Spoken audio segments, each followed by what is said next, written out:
Gun the captain of the ship, yeah. And it's like a lotus, so it's time to flip the script, yeah. Cruising through the bay on that fucking air battleship, sold up, screaming out, "Papa, what you heard? So Papa, what you heard?" Welcome to Buck What You Heard. My name is Gene. You can reach me at Super Heavyweight. You follow me, I will follow you back. And you know I love talking football. I'm joined tonight by three of the Cleveland Browns faithful. Well, two of the Cleveland Brown faithful and sort of a Cleveland Brown faithful. How you guys doing? I'm going to start with you. Everybody's going to kind of go around and introduce themselves. I'm going to start with you, Kellen. How you doing tonight? I'm doing great, Gene. Glad to be on the show, man.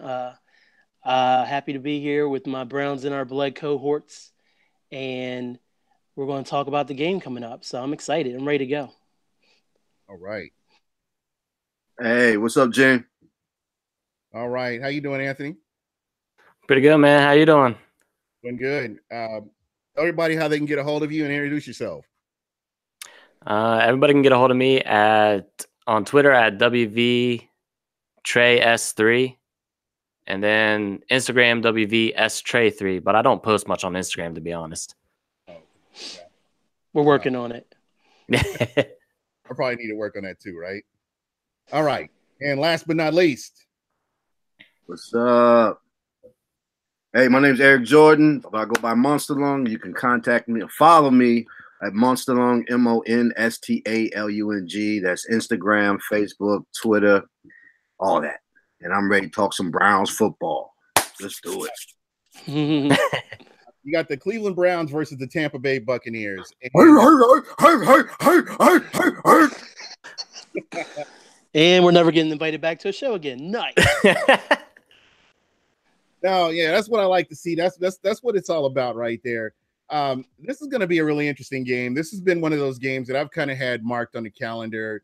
Just looking at the moves the Browns made in the offseason, how comfortable are you guys with where the Browns are right now? I know that they lost a game against the Chargers last week, but they've been in the majority of the games they've pretty much been in, and they could ruin a Sunday, when they get out there and play.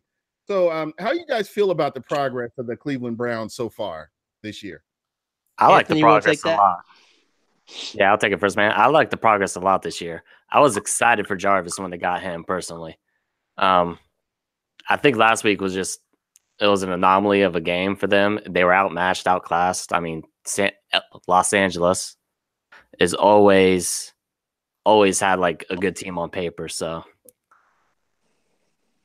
yeah, there you go. One thing that I did notice that in the beginning of the year, I was looking forward to seeing Tyrod Taylor, but when everything kind of went down the way it did, and then you have Baker Mayfield coming out on the field and just the way he played, I was really excited about getting to watch him. So what are your thoughts on him? I mean, is he as good as Bill? Is he what you guys expected with that pick?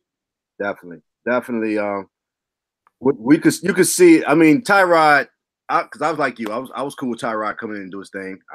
Because you hear me mention a lot in my vlogs, I'm big on fantasy, so I kind of like how I do my research and scouting through fantasy. Well, boys be messing with me.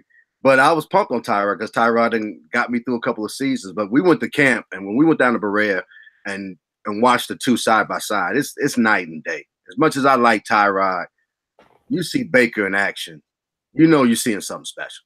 Seeing something special. The guy got armed, the quick release, the quick reads. His whole swag just speaks leadership. You just feel it soon as you around him. I mean, it translates to the players, to the field, to the fans, to the guy, the gyms, to people selling popcorn. Everybody feels it. Yeah, once he got in that Jets game, you knew that he wasn't going to let go and that Tyrod's going to be on the bench, and Tyrod lost his chance to get a big payday after this year. Yeah, I think that really hurt him, especially that slow start that he came out with. Yeah, and like I said, once he took off, it's his ship now. He's not letting go. Does he pretty much control the locker room? I mean, is he the leader of the Cleveland Browns at this point? Absolutely. There's some veteran leadership on the team, but I really feel like like Anthony mentioned, when he got in that Jets game, and then ever since, I really feel like that team changed because they're all falling in line for Baker. So I definitely think he's the leader of the team, and I think that going forward, he's going to continue to be a leader of the team throughout the season. I think he's a leader, one of the leaders of the team. I don't know if he got the voice yet. I mean, I agree there. I don't know if he's that guy. I think with personalities like Jarvis, and even Tyrod, because I heard Tyrod is being very supportive from the sideline. So I don't know. I don't know if they're gonna pass him the stick to be the leader, but I think he definitely inspires our players to play. Yeah. And that's another player I wanted to kind of talk about too is Jarvis Landry. How important is Jarvis Landry to that offense? No, to the team. To the team, not just the offense. What Jarvis Landry brings to these Browns is culture change. I mean, and you've been through this because y'all was on was y'all on Hard Knocks last year? Yeah, y'all, people saw a little glimpse of that, but that little shot of Jarvis in the locker room checking these receivers and telling them, no, what's the word he used? I kept on saying they did a little skit about it. Contagious, bro. Contagious. Yeah. It's contagious, bro. But it's true. It's true. And man, being a Browns fan and seeing that, we needed that. I, as a Browns fan, needed to see that. I needed to see him do what he did on that show. And I was like, okay, I'm buying in. And if I'm buying in from the distance, I know they buying in if they right there. So, yeah, he brings an edginess to the offense that we haven't had in the past, like the past 3 years. I'm trying to think of another quarterback that you guys have had within the past season that has that sort of swag that this guy has, and I just can't think of anybody that you're like, okay, this is Baker Mayfield out here on the field. I don't know. There were a lot of lazy journalists, and I call them lazy journalists, and I'm still calling them out to this day, that try to compare Baker Mayfield to Johnny Manziel, and there's not even of the level of talent that this kid has. Let's just be real. Whoever was receiving the ball for Johnny Manziel should have got that Heisman, and Mike Evans. But that's but when you look at Baker Mayfield and what he's able to do, making plays with his legs, just the will that he had to just keep going. I mean, this kid, he's in a good spot, and as this team continues to win games, you're going to continue to have people buying into it, I believe. Oh yeah, definitely. So, go ahead. I was just gonna say, it's because skill level wise, when Johnny would go back there, it was kind of like he was waiting, kind of like and this is more of a basketball phrase, but taking what the defense gives him. And when Baker goes down there, when he goes back, you can see him making these reads really quick. He's a quick decision maker, and I think that really makes the difference. Johnny, he was relying on just athletic, and then his athletic ability wasn't that great at this level. What he was doing in college, he wasn't pulling off, and he wasn't getting that separation and speed like he was getting at Texas A&M. And but with Bake, no, Bake goes back there. Bake looks like he's been playing in the league for a couple of years already, and that's just impressive. But you know who's drinking the Kool-Aid, as you can tell, real quick. When you look at this offense front to back, the running game, the tight ends, the wide receivers, where are your expectations at? Do you see this team competing for the possibly playing in the playoffs or a division, somewhere in the division, or what are you seeing? What are you seeing from this team that, what do you think right now? I mean, where's your mind at with this team as far as a division? Because I'm sorry, I just don't see front runners. I mean, the Steelers are okay, but they're a team that can be beat. That division's a mess right now. Oh yeah, yeah. I think top dogs in the division are Cincy and Baltimore might if they can correct a couple things, but I think we're right up there with them personally. Until we play Cincy, I don't know. Baltimore, I'm not scared of. Their defense is real, but I'm not scared of because the one thing we got going for us that I don't think a lot of people um, think about is that we got Haley. Todd Haley's our offensive coordinator now. He knows this league better than anybody, and well, not better than anybody, but as good as some. But but Pittsburgh and Cincinnati. Until we play Cincinnati, I'm waiting to see how we do about that. But we was talking about this on our show actually yesterday. I think Anthony's expectations was 8 wins. Mine was 6 wins. I still believe we're in a rebuilding phase. I think we still need playmakers. I don't think we there's a big part of our show yesterday we were talking about that because Anthony thinks we're at the tail end of our rebuilding, and I think we're kind of like a little bit past. I think we got our I think there's still some pieces we need. What happened to tempering expectations, Anthony? Yeah, that went away pretty quick. I think the couple playmakers we have. Yeah, is Duke Johnson and I do think we can make the playoffs, but that'd be going beyond my expectations. So you have your running game is you have Duke Johnson and Carlos Hyde. How happy are you with what they're doing? I mean, are they doing what you expected them to do, or where are they at right now as far as because I'm gonna pull this into the Buccaneers here in a minute, but just trying to get a feel for the team on both sides of the ball. I think that the running game's doing what we expected. I don't think they're using Duke as much, and Nick Chubb has proven to be good when he's gotten his opportunities. He just haven't been given enough opportunities either, and that's been part of just the way the game flows have been. But I think with where we've been, we've kind of thin at receiver right now too. So I think they need to get Duke out there more because he's such a versatile type player. He can play both wide receiver and running back that they need to find a way to get him out on the field. Yeah. And I guess my next question would be with your draft pick, Nick Chubb, how do you feel about him? Are you happy with what he's done? Yeah. Was it carry 3 touchdowns? Yeah. Basically. Yeah. He just hasn't. The way the games has gone, he just hasn't gotten a lot of opportunities. And I'm cool with that. I'm cool. I'm a big fan of developing players, exactly. and I think Chubb learning from Hyde because I'm a big fan of Carlos Hyde. I agree with Anthony though. I think Haley has to get a little bit more exotic in ways he used Duke Johnson because that's one of the playmakers we got that we're not utilizing enough. So I think he should be put more in the passing game. But I'm a very happy with our running game and the future of our running game with Nick Chubb. We got Chubb in the draft. I was extremely happy. Yeah, there you go. So how many draft picks are you looking at next year? Ooh, that's a good question. I think we have 8.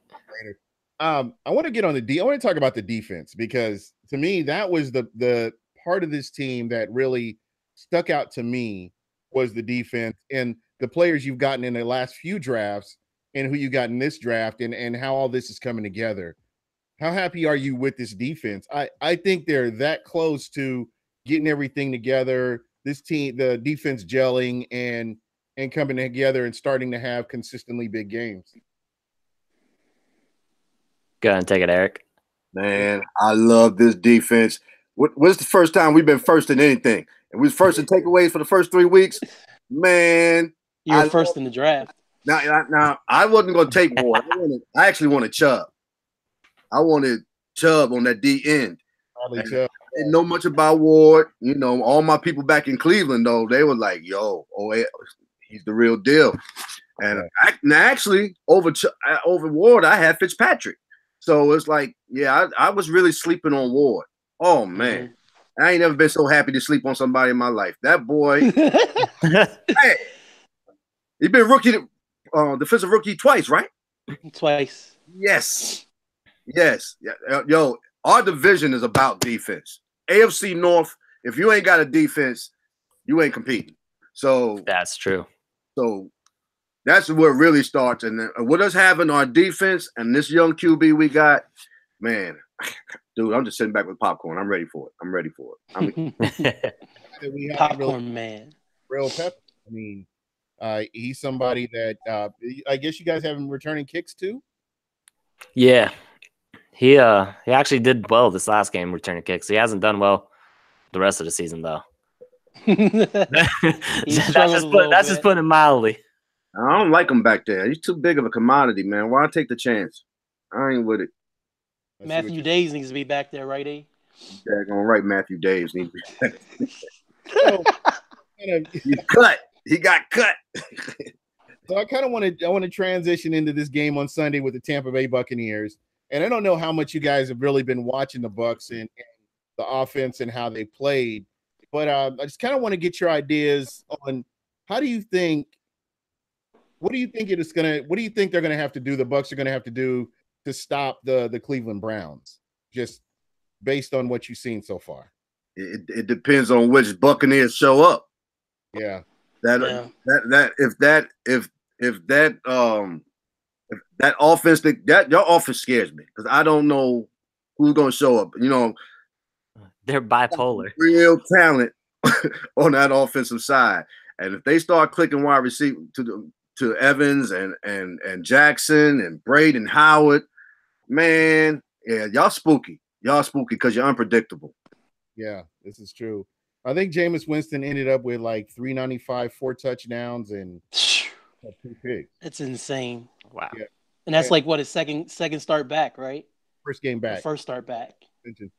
And before that, it was Ryan Fitzpatrick, and he was throwing for 400 yards. And so it's going to be really interesting. And that's where I really am leaning on you guys to kind of get an idea about your secondary and your defense, and how do you stop a team like this, or in your based on what you guys have talent wise, how do you stop a team like that, or how would you guys scheme this? Well, I think in obvious like man situations, Denzel Ward is going to be pretty much shadowing Mike Evans. There's going to be a height disadvantage there because Evans is like what 6'5". It's like 8 foot tall. Yeah, so there's a slight height disadvantage there, but he's been doing that the last 3 games on the top receivers, and they held him pretty much 1 or 2 catches. I think those probably shaved some safety help over that side of the field, though, whatever side Evans is on. Okay. So then how do you cover Deshaun Jackson then?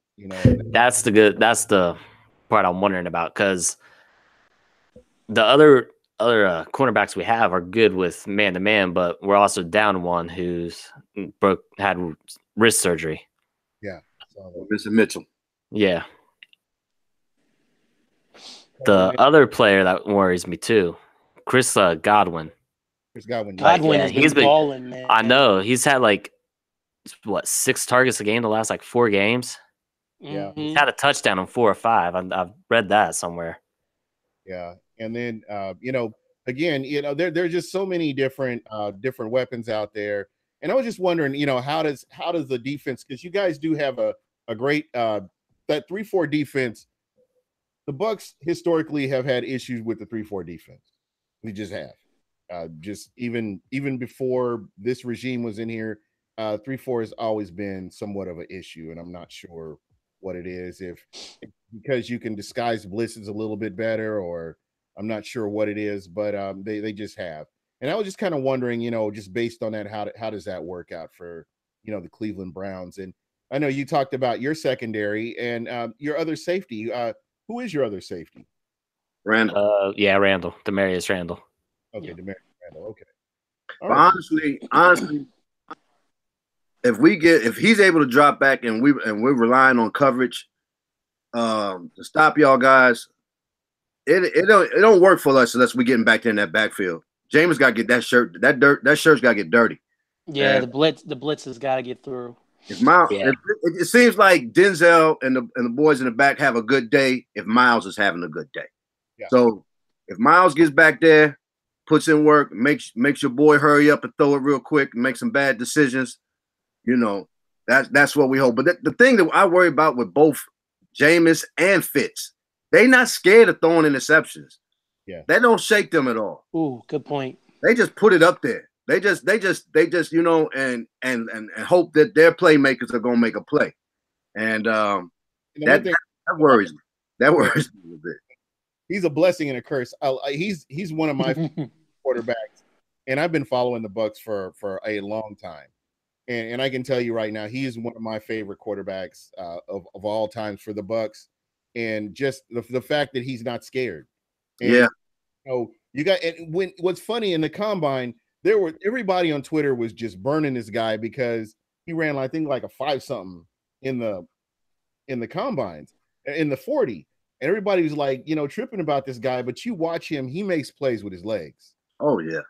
And you know, if you think you got him wrapped up, you know, you might want to reconsider that and try at least hold him and get some help over there. But the linebacker playing QB, huh? He's a linebacker playing QB. Yeah, and again, man, you know, it just, you know, I thought he did great for his first game back.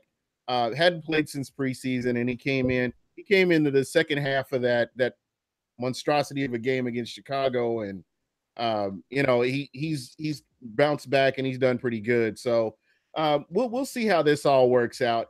But you know, I kind of want to switch up, and what makes I want to get back to the offense a little bit, and I'm kind of flip-flopping a little bit. How does this offense work? I mean, what works best for this offense when it's clicking and you've got everything working like it should? What works best for this offense? Is it the run game? Is it run first and then play action, and you're looking for your tight ends and your wide receivers? What works best for the Cleveland Browns? Definitely the run. They got it. I was gonna say establish the run game. Yeah. Yeah, that's definitely the first part. But like with Baker too, it's like as long as he's making those pre-snap reads correctly and getting the ball out quick, then it's kind of hard to stop it too. He loves fast pace too. Yeah. The one thing I did notice in that the Chargers game, they were kind of disguising those blitzes, and he was kind of getting a little bit confused back there. Yeah. I think he picked it up in the second half, but in the first half, they really had him where he was holding on to the ball a little bit longer because he wasn't sure. And I don't know if you guys saw the same thing with that. Oh no, definitely did.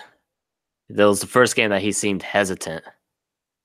Yeah, because you've got a very athletic defense on the Chargers side, and they're not afraid to jump routes, and you know they are active on that front line in getting to the quarterback. So that definitely makes a big difference. But you know, again, when you're talking about the Tampa Bay Buccaneers, you know, the defense has struggled, as you guys know.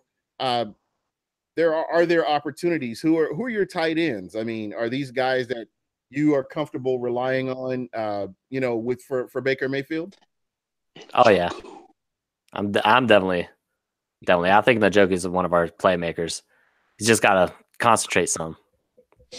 Drops too many passes. The potential for Njoku is out the roof. I mean, the dude physically. I mean, but his development might take some time. It might take some time, and I don't know if he got the hands for it there, but we'll see. But I like Anthony said, we're run first, and Baker can make the quick reads, but still, man, we shorted the receiver. Our skill position.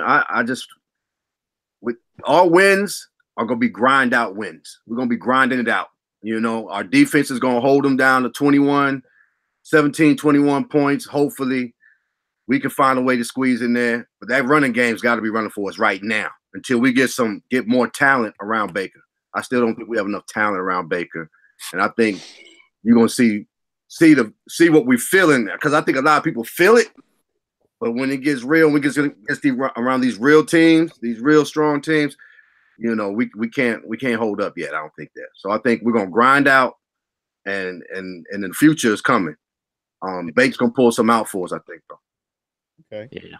So who are your who are the leaders on the defensive side of the ball then? I mean, when you talk about holding teams to Schobert too. He's the unsung guy. That's what I was getting ready to say. Joe Schobert is our consistency, and kind of got a heart too. He's such a Browns player to me. You know what I'm saying? When you think Browns, Joe Schobert kind of got that old Clay Matthews type thing going.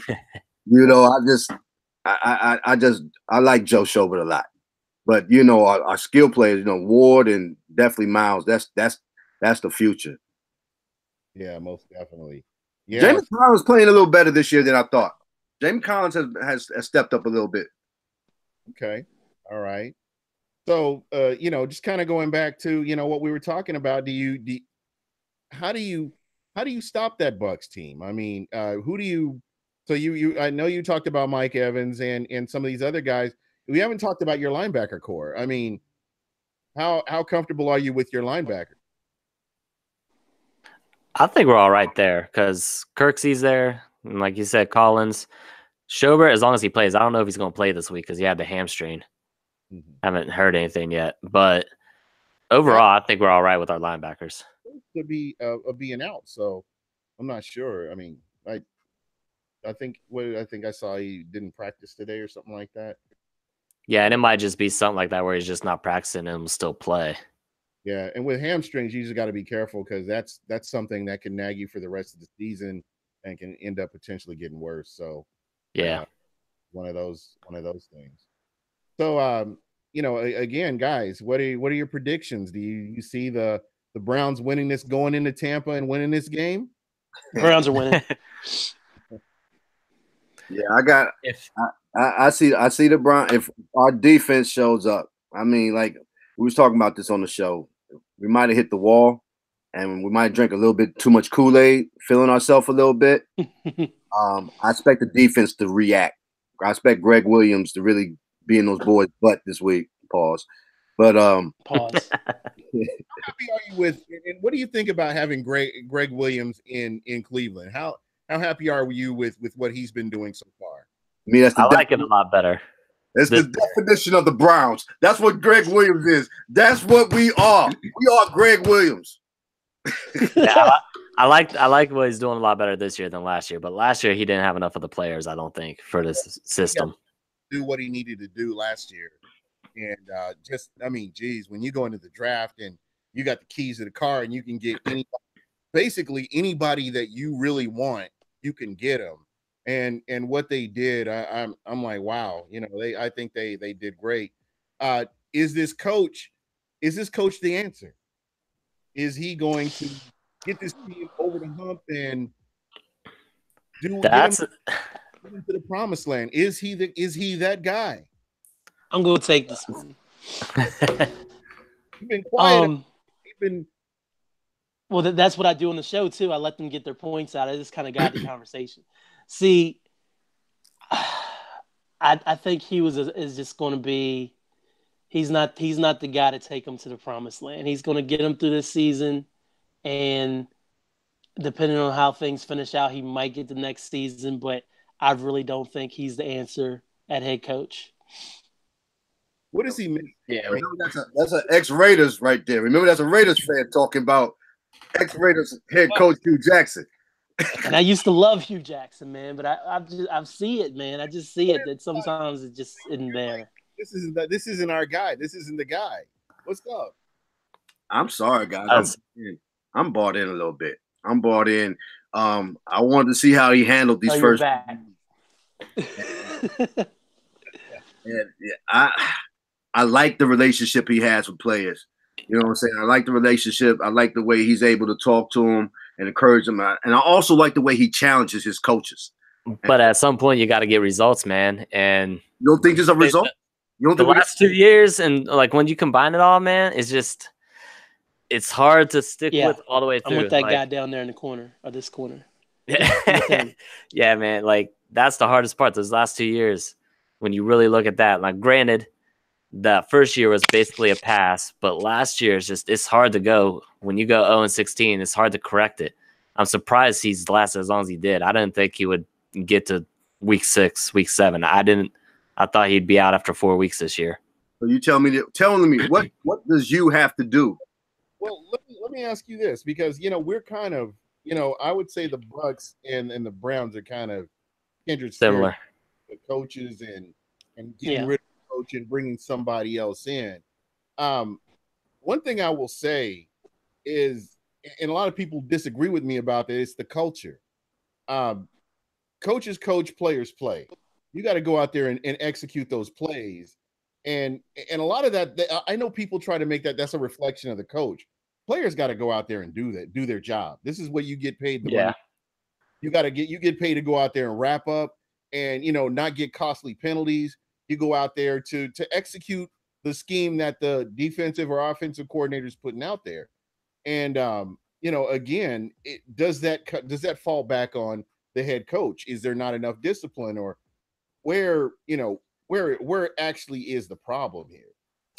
That's actually where I think it is. It's not enough discipline for us because we constantly have penalties that are costly penalties at the most inopportune times, and it just keeps showing up. Yeah, it just keeps showing up, and it showed up all 3 years. And last year, I can think of at least 3 games that his play calling, where he was being both the coordinator and the coach, his play calling cost us the game 3 times last year. So, I mean, when you go think about everything as a collective, that's where I think is why he isn't the long-term answer. He corrected that by getting Todd Haley as the OC this year. And I don't know. It's hard to go with. The penalties are still there. The discipline is just still lacking. E, would you like to respond to that? I mean, valid points. But I think him coming to the conclusion, hey, I can't do both. Someone else needs to be calling plays. Somebody else needs to be calling plays. I think that's that's a sign of growth. I'm with him, but at the same time, if you go through the whole collective, yeah, he got to go. He's a short leash. He has a short leash, but where we are right now, he's still cool with me right now. For right now. I mean, is this something that he's considered giving up play calling, or is that kind of where we are, or what? Yeah, he called all the plays last year. This year it's all Todd Haley. So he's not calling any plays this year, not that I know of. Okay, I was just kind of curious how that's playing out, how that's all falling together and stuff. And I think that's huge strength. I think huge strength is when he can deal with player relationships, when he can deal with players and just player development, let his coaches do what they need to do. I think that's his strength. Even when he was at Cincinnati and used to see him work with those players there, they all loved him. They all dealt with him because he was known as being a player's coach. And I think the way the league is right now, you really need that. I ain't trying to say nothing to you, Anthony, but that's why I think you see more black coaches, because the players can relate to the coach. They came from their players and they coach, and they come from a similar experience, similar struggles. And, you're seeing a lot of that success throughout the league now. And I think that's because players can relate. But I think, I never thought he was a great play caller in the first place. I think huge strength is player development, player relationships. I'll give you that. So is that enough to get a team to the playoffs? Or I mean, is I know that there's components all over, but at the end of the day, is that what you need to get this team to where they need to go? Because I can promise you, a head coach makes so much difference, and we saw that with Jeff Fisher in with the Rams, and how he pulled that team back, the level of talent that they had throughout all those years, and the different people, the revolving doors of players that were in and out, and then they finally get rid of him, and then all of a sudden you're looking at a totally different team than what you had been seeing. So I'm just wondering, and I'm asking you guys follow the game, you guys understand the game. Is coaching up there with the talent of players that you have? I think he's in a Raiders good spot. fan. I say yes right now. Sorry. Yeah, right now. You're good. I was going to say that exact same thing. Like right now is what we need, I think. But to get over that hump, like you're saying, I think we're going to have to go in a different direction eventually. Now, does that mean blowing the whole thing up? I mean, there's a lot that invested in this Browns this Browns team. What is it, bringing somebody in and keeping your core together, or how do you see that working? I think Haley is head coach in waiting. You know, he was a head coach over there, Kansas City for Dorsey before. So, you know, I think that's one. I think everybody knows that's what's up. I think if Hugh don't work out, he's passing it to Haley. Maybe that's what it seems like, just because of the past history. That's what I'm going on. And you know, you as and Kellen, you as a Raiders fan, and I'm not. I swear to God, I'm not coming at you. You can bring it. It's fine. I'll be okay. I look at this Raiders team from last year, and to me, when I looked at that team, that was a team that were a few pieces. I felt like away from doing more than what they had been doing, and Yeah. now have been neutralized, so to speak. And I lay a lot of that at the feet of the coach, or whoever Yeah. who the coach is. And you know, when you have that mindset from a decade and a half ago, and you think that's going to work in a league that's a passing league, that you can't go after the quarterback, just the league has just changed immensely. And for him to come in and try to run things like it's 2002, 2003, it just isn't, you know, it isn't working. So, you know, again, and even in our situation, I wonder, is this the guy that can get you to the playoffs and beyond? Yeah, like I really didn't want to fire Jack Del Rio, honestly. Like we were a season removed from having one of the best records in the league until Derek Carr broke his leg, and then it fell apart in the first round. Obviously, I mean, I forget who we threw out there, but he wasn't going to get us out of the first round. And then last year, we just had growing pains, and we won some games that we won less games, but I still feel like we were fighting. Like outside of like the first half of our very first game and our second game, and then what I saw at the end of the Browns game, ironically enough, I just don't see a fight in this team. And then the whole Khalil Mack situation falling apart. It just seems like, oh, and not to mention that we're so old now. Like Gruden's made our roster so much older than what it was. I just feel like that what he's doing is fracturing the team as a whole. And I'm hearing that Reggie McKenzie, our GM, and then Gruden are having problems. And like there's like everybody taking sides. There's Gruden's side, which Mark Davis is on, because Mark Davis has been begging Gruden to come back for years, and he finally threw enough money at him. And then you take it over to the McKenzie side, and he brought the Raiders to where they were before Gruden came back. And so there's this huge power struggle in the middle of the organization, and nobody can escape it, and it shows on the product on the field. So I definitely lay the blame of what our start is on the feet of Gruden. And I really think a couple breaks went the Browns' way a few weeks ago that the Raiders would be winless right now. Yeah. And guys, and just think about this. When you talk about the head coach, can the head coach make changes? Can he make adjustments and right the ship? Is that possible?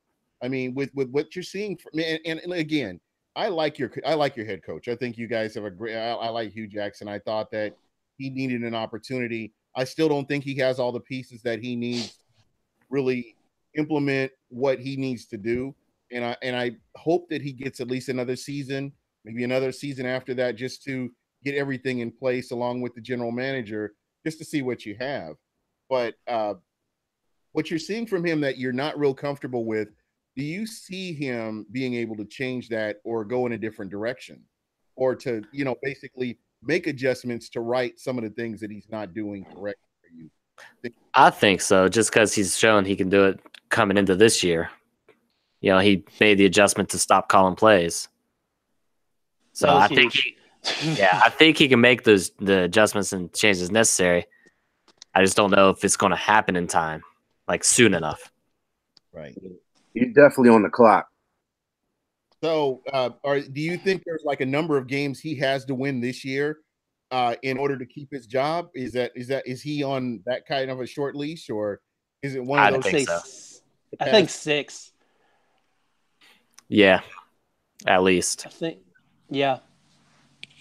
I think that'd be a huge improvement. If 8 wins, he keeps his job. Gosh, I don't know, man. 4 consecutive losses might do it too. Yeah, that's true. I don't think they fire him in mid-season now. Like I felt like that before y'all won a game, but I don't think if y'all go on a losing streak, I don't think that ends it unless it's like a serious like 7-game losing streak. Then I could see that, but I don't even think 4 is enough for them to pull the plug on a mid-season at this point. Man, the hype is so big on Baker Mayfield that when it goes wrong, they ain't gonna point it at Baker. They're gonna point it at Hugh. But let me ask you this: can Hugh Jackson say, "Hey, I've got a rookie quarterback out here, and this team was built for the veteran quarterback that we had. Do I get another year?" I mean, does he get a pass this year? With me, he would. With me, he would. But with our fans, 1-31. No, yeah, definitely not. With our fans, nah. 2-31. 2-31. I don't know what it is exactly. I know that y'all got 2 wins this year. You guys have quite a bit of a following. What are the fans saying about Hugh Jackson? Are they happy with him, or are they just like, I don't know, we'll wait and see? Or, I mean, what's the thought? Are they ready to run him out of town? I mean, where There's 2 groups. There's the one that wants to run him out, and then there's the ones that want to stick with him because they think they aren't completely rebuilt yet. So pretty much what Eric and Anthony are right now. Split. It's split. And the ones who are behind you, we're not fully behind you. We still like you can mess up for us too. So we got Hugh's back to an extent. That's Eric leaving his little leeway to be like, I told you guys. That's his little back door. Yep. I went on that show with y'all, and I said I didn't want Hugh here. Well, that's what's up, man. I mean, I think that's kind of where Tampa is. I mean, yeah. And they brought in the linebacker coach, Duffner, who the last time he was a defensive coordinator, I think he was with the Cincinnati Bengals, actually. And that was 2001. That was about the time he was there. Again, there's been so much turmoil with the Bucs as well as far as coaches go. I mean, you go back to John Gruden, and then from John Gruden you go to Raheem Morris, and from Raheem Morris you go to Greg Schiano. From Greg Schiano you go to Lovie Smith. From Lovie Smith you go to Dirk Cutter. And along the way, you've had a bunch of defensive and offensive coordinator changes, and it's just nothing's been consistent. And I don't think Lovie had enough chance with y'all, man. I thought Lovie was a good pick. Lovie is of the mindset like a John Gruden, where he's thinking back to the early 2000s or the mid 2000s. That's true, though. This is how you run a football team, and it's just shown a lot of these guys that have that mentality that have been back there have not been successful. I would say Marvin Lewis would probably be the closest that I've seen where he's evolved with the game and continually had been able to put a quarterback from Carson Palmer to the Red Rooster that's out there right now, just keeping those guys out there, and they do their thing. You know what I'm saying? So he's one of the few that's kind of evolved with the game and made those adjustments, and I think that's huge. If you're going to be a head coach in this NFL, you have to be able to evolve with this game, the way it changes, from the rule changes to the way the game, the schemes, and this is a passing league, and that's just how you have to run it. Yeah, I agree with that.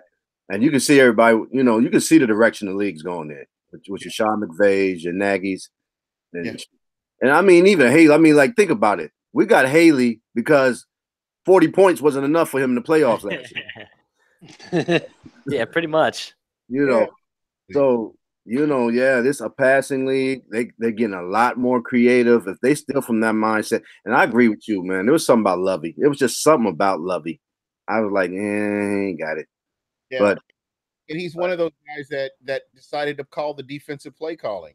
Yeah. And the one thing that I will say, and I can say this, I know I'm going to get a lot of grief for saying it from Bucs fans, but this Bucs defense has been an issue since going back to 2010.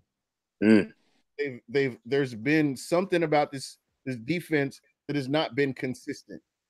They haven't been consistently able to get 3 and outs. They haven't had a season where they've consistently been dominant, been able to close out games. Just they've been somewhat of a liability. When a quarterback gets a lead, the defense isn't able to hold that lead. So just a lot going on. I can't put my finger on what it is. I can't say what it is, but it's one of those things that it needs to get fixed. They fired the defensive coordinator for the Tampa Bay Buccaneers, Mike Smith, and rightfully so, just based on the 37 games this guy had. He just didn't do what needed to get done. And ultimately, they had to let him go and bring somebody else in. But I think there's something deeper seated when it comes to the Bucs defense, and I'm not sure what it is. But again, that just goes back to, like I said, the Browns and the Bucs, when it comes to coaches and changes and stuff like that, I don't know what it is, but it's something that happens. But it looks like you guys are on the right track with your defense, where you guys are able to make plays. That game last week, it didn't look like any of the other games that I've watched of the Cleveland Browns. So again, that's something that you can always look forward to. You come in with the right game plan, and anything's possible. I see the Bucs offense personally coming out there, making adjustments and winning this game, just because they have a lot of weapons. And it's one of those things where I believe that, if they call the right plays and everything is executed, it's one of those things that they can win. Yeah, if y'all execute your offensive plays, it can get scary out there. But don't sleep on our D. Oh no, not at all. Not at all. This is one of those games that I had circled. And it's funny if you're following, any of the Bucs, a lot of people are saying if the Bucs lose to the Browns, I'm like, no, you don't realize the level of talent that's on this Browns team. Yeah, it's not Yeah, last a lot year. of people still sleep on that. Yeah, I'm not one of them. I've been watching eyes wide open. I know what's going on, and when all cylinders are clicking, that defense is scary. So it's one of those things. I'm looking forward to this game. It'll be a good measuring stick for the offense to kind of see where they are. I think it'll be a good measuring stick for us as a team too, just to see how we can bounce back after being pretty much just dominated last week. So to see how we bounce back, I think it's going to be a game that comes down to the final possession. All right. Well, guys, I want you to go around and tell everybody how they can get a hold of you. Anthony, I'm going to start with you. All right. Like I said earlier, you can get a hold of me on Twitter at WVTreyS3. Then also on Instagram at WVSTrey3. And yeah, that's pretty much it. And where can they find your show at? That's actually on YouTube, Monster Lung Sound Vision.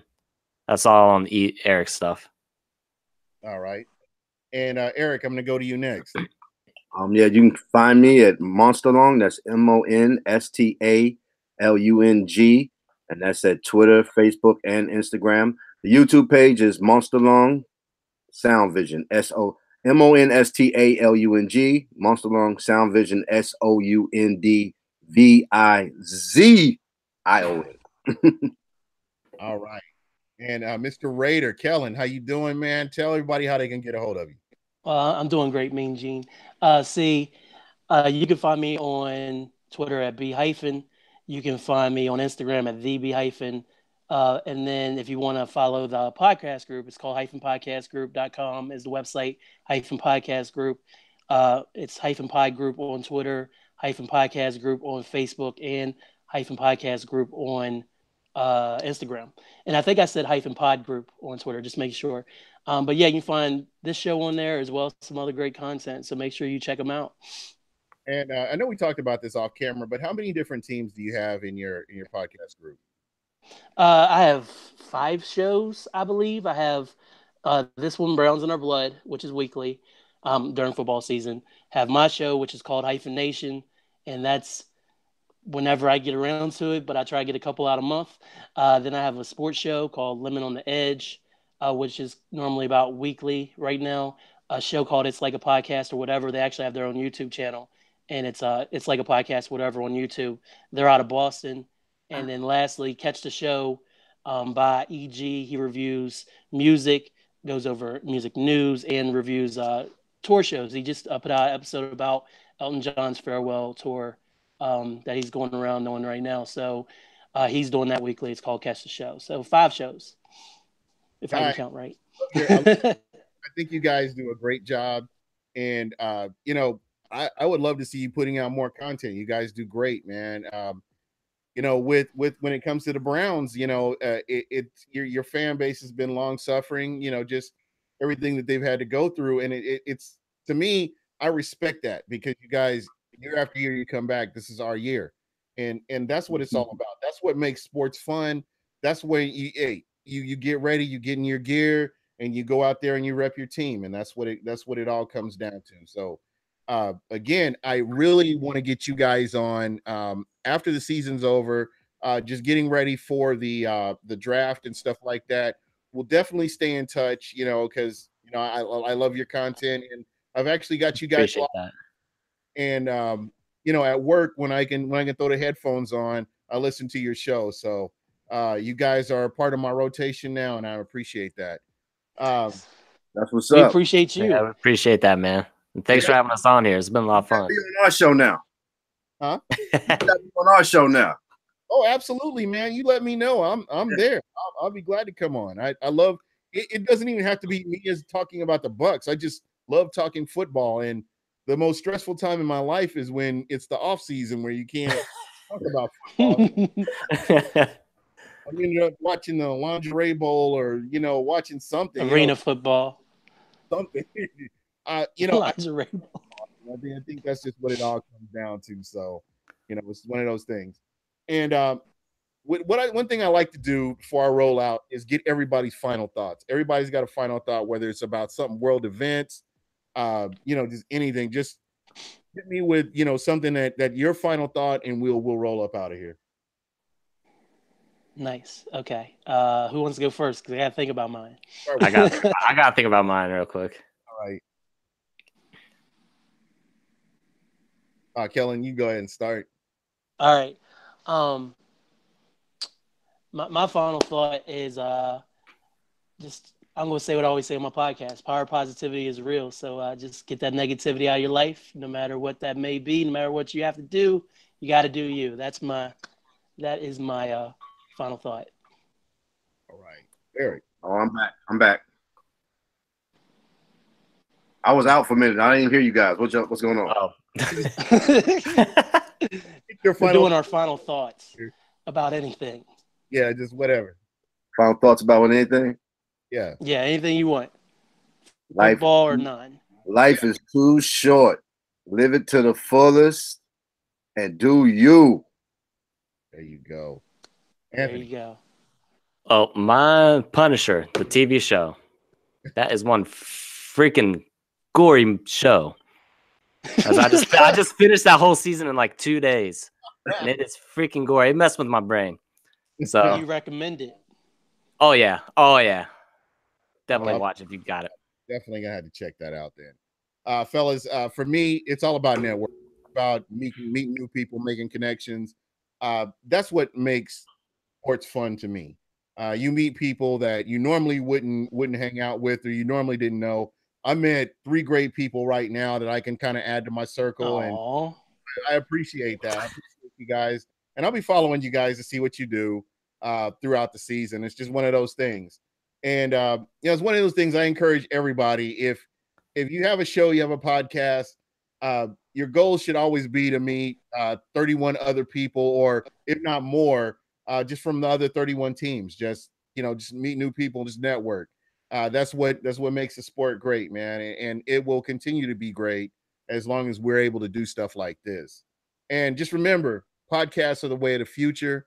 A lot of these networks and a lot of things that are happening, they're slowly but surely losing to people like ourselves, where we're able to be real and we're able to talk about our teams, regardless of who your team is, in a way that other people can relate to and they'll want to listen to it. So you guys keep doing what you're doing and just keep putting out great content. And that's what it's all about. But that's pretty much absolutely, man. And I want to thank everybody from Browns in Our Blood. I appreciate y'all. And we're going to go ahead and roll up out of here. So I know you guys late. You guys have other things you need to do. Hey man, thank you for having us. You're a great guest. I'm just going to watch great SmackDown, host. so Great it's host. all good. It gun the captain of the ship, yeah. Like a lotus, so it's time to flip the script, yeah. Cruising through the bay on that